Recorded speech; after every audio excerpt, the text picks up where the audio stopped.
Ângela Parrel Ferrua, professora de línguas. Ângela, desde já, muito obrigado por teres aceito o nosso convite. Eu que agradeço. Nada, Ângela. Ângela, tu és brasileira, residente no Brasil, e eu começo aqui por perguntar, aqui, em Portugal, os números que nos chegam do Brasil são assustadores. Como é que tu sentes o impacto desta pandemia na tua atividade profissional? Bom, em primeiro lugar, é um prazer poder fazer parte desse projeto. Obrigado. E como eu sinto a pandemia, eu sinto de diversas formas. O que acontece? Em termos da minha vida profissional, né? Eu sou professora de inglês, eu trabalho na rede pública de ensino municipal e estadual da minha cidade, do meu estado. E trabalho com aulas particulares de inglês. O que aconteceu é que simplesmente a minha rotina se transformou em estar dentro da minha casa. Né? Eu era uma pessoa que tinha uma rotina de sair super cedo, passar 3 turnos fora da minha casa, saía mais ou menos umas 15 para 7 da manhã, chegava em casa perto da meia-noite, e daqui a pouco a minha vida muda e eu tô trancada dentro da minha casa, né? Todo aquele universo presencial foi migrado para o universo digital, né? E isso cria uma série de questões, assim, de saúde física, de saúde mental, de você ficar horas sentado na frente do seu computador, de você ter que dar conta de uma série de demandas e de aprendizados, porque tu tem que lidar com plataformas, tu tem que lidar com o ensino online, tu tem que lidar com uma série de coisas que eu observei, né, e observo ainda que grande parte dos meus colegas educadores não tem, né, não tinham, né, muito conhecimento acerca do tema e tiveram que ir se adaptando, tiveram que ir se redescobrindo, né? Uhum. E eu vi também os professores, de maneira geral, muito sobrecarregados, porque a questão do contato com a família, a questão do contato com as escolas, as demandas novas, ninguém sabia muito o que fazer ou como fazer, né? Mas, por outro lado, eu também vi grandes grupos de ajuda e apoio se formando, né? Por exemplo, eu faço parte hoje em dia de alguns grupos dentro do Facebook, onde nós, professores, a gente troca aula, a gente troca exercício, a gente troca o ombro também quando precisa, né? Que é importante, a gente está lá para escutar os nossos pares. Então, formam-se redes de apoio, mas ao mesmo tempo a pandemia, ela migrou tudo que era presencial para o online, mas na minha perspectiva de uma maneira um pouco crua, tá? Porque eu estudo ensino de inglês à distância, era uma coisa que eu já fazia anteriormente ao que a gente vem vivendo agora, e ensino à distância, no meu entendimento, não é o que vem sendo feito, tá? Tu simplesmente pegar a sala de aula presencial, jogar ela num arquivo Word, né, mandar para o Uhum. teu aluno e ele fazer, isso não é ensino à distância, isso fere os princípios do ensino à distância de maneira muito profunda. Mas eu também acredito que eu não posso julgar as pessoas que estão fazendo isso, porque foi uma coisa muito. Está acontecendo, temos que fazer algo, vamos fazer o que dá nesse momento, e à medida que as coisas vão acontecendo, a gente vai tentando lidar com a situação, né? Eu percebo dessa forma. Minha vida, então, ficou desse jeito. Eu agora trabalho na minha casa, muito mais do que eu trabalhava antes, com demandas que eu não tinha antes e que foram surgindo. Aprendi muito, continuo aprendendo muito. E vi uma oportunidade de me reinventar, de crescer, de aprender mais, de pesquisar mais, né? Mas eu vejo que muitos dos meus colegas não tiveram a mesma oportunidade e a maioria dos brasileiros também não tiveram essa oportunidade. Pois esta pandemia veio também trazer ao de cima muitas desigualdades que viviam encobertas. Exatamente. Exatamente. E com base na tua experiência e nestas tuas pesquisas, como é que tu olhas o futuro da educação?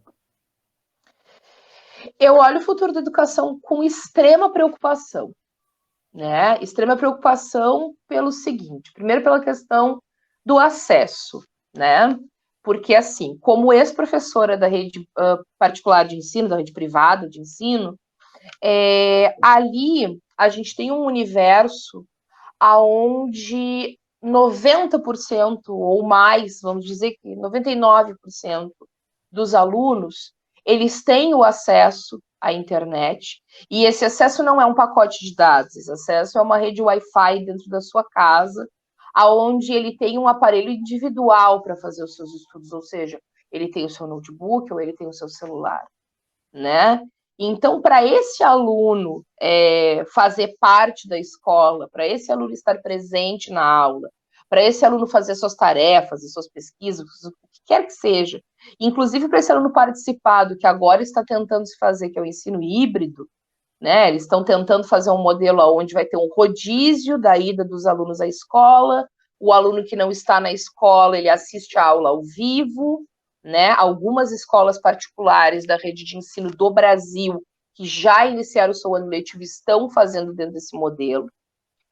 Mas aí, quando eu paro para pensar na minha realidade da escola pública, é um conflito aonde o aluno da escola pública, e esse aluno é majoritariamente o estudante brasileiro, ele não vai fazer esse acompanhamento, mas ele não vai fazer porque ele não quer fazer. É importante deixar claro que esse aluno não vai fazer porque ele não tem condições. Porque ele não tem Wi-Fi na sua casa, ou porque o celular onde ele vai fazer as tarefas é o celular do pai ou da mãe, que passa 2 turnos trabalhando, e aí quando chega em casa vai dar esse telefone para esse filho fazer a tarefa. Esse aluno não vai conseguir, por exemplo, assistir todos os vídeos e jogos e abrir arquivos e o que quer que seja. Por quê? Porque, de repente, o dispositivo que o pai ou a mãe tem é um dispositivo mais antigo, ou porque ele não tem dados o suficiente para poder assistir tudo e estar online e participar, né? Esse sistema híbrido, se fosse tentar ser aplicado dentro da rede pública, não iria funcionar. Eu sei que as pessoas podem até escutar minha fala e pensar, meu Deus, super pessimista, não acredita nas coisas. Mas assim, ó, eu trabalho há mais de 15 anos dentro da educação pública. Eu já trabalhei em N escolas, tanto escolas ditas como muito modernas e acessíveis, como a escola da periferia, com o aluno da periferia. E a realidade do aluno brasileiro não é essa. A realidade do aluno brasileiro é de muita dificuldade, né? Então eu vejo que esse acesso à educação, e aí a gente volta para o que você comentou sobre a questão da desigualdade, né? A desigualdade brasileira, tanto no âmbito político, social, monetário, acesso à saúde, o que quer que seja, mas dentro do meu cerne, que é a educação, fica escancarado, né? Escancarado. O aluno da rede privada, ele continua tendo acesso a tudo, né? Tipo, simplesmente parece, não, querido, agora você fica em casa, você assiste a aula ali, tudo bem, né? Vamos lá. Mas, e o aluno da educação pública fica, como sempre, marginalizado, como sempre, sem o acesso que deveria ter, né? E aí a gente também volta para a tua primeira pergunta, né? Como nós, professores, né?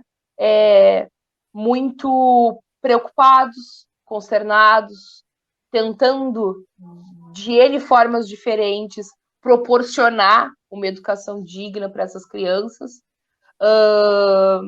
mas te confesso que muitas vezes com o sentimento de que a gente está sempre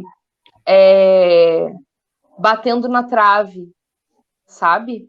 Todo aquele esforço para chegar, para fazer, para que isso se realize, mas muitas vezes o sistema a qual a gente pertence, ele é cruel e ele faz com que as coisas não aconteçam, e a gente perpetua, né, perpetua a ignorância, a gente perpetua, né, uma série de características que deveriam estar sendo cuidadas para que o país tivesse uma educação muito melhor do que tem. Portanto, começam agora os desafios ainda. A gente, na verdade, assim, né, os desafios vinham anteriores à pandemia, né? Eu acho que é uma ilusão, Ricardo, e seria inclusive uma hipocrisia dizer que os desafios da educação brasileira surgiram em virtude da pandemia. Eu acho que se alguém ousar pronunciar tal frase, essa pessoa certamente não vive nesse país ou não tem noção da história da educação nesse país. Ângela, tínhamos aqui muito mais para falar no âmbito da educação e eu Ah, agradeço imenso. certamente a gente tem. É um assunto que nunca se esgota, né? Exato. Ângela, agradeço imenso a tua participação Eu que e agradeço. e até breve.